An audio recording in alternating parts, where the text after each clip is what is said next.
Hello, beautiful people. I made a seafood quinoa bowl, and I'm not gonna lie, I was a little nervous going into this. I had never made quinoa before, and I was pretty much experimenting, hoping it would come together. But it actually turned out far better than I expected. I was nervous for nothing, y'all. I don't know why I always act surprised. Most times my food comes out great. But I'm glad it reminded me how growth happens when you're willing to try, even when you're unsure. But anyway, I figured we have a heart to heart while we're cooking.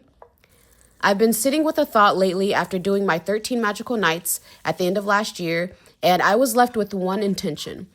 I speak my truth clearly and confidently, even when it feels uncomfortable. And having that intention is real big for me, y'all. I used to be someone who was real hard on speaking how I felt, but as I got older and I matured, I think I may have become a bit too passive. I tend to be someone who just lets things slide or give people the benefit of the doubt, even when they aren't worthy of it from me. And that intention, it made me reflect on something important, that having patience does not mean being passive.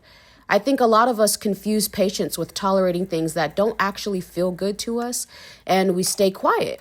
We over-understand, we give grace until it slowly turns into self-abandonment, all because we're trying to be patient. But real patience still requires boundaries. It still requires discernment, and it still requires self-respect. You can be patient and speak up. You can be understanding and say, this does not work for me. And you can allow time without allowing yourself to be diminished. Just like cooking something new, growth asks us to stay present, adjust as we go, and trust ourselves enough to course correct when something feels off.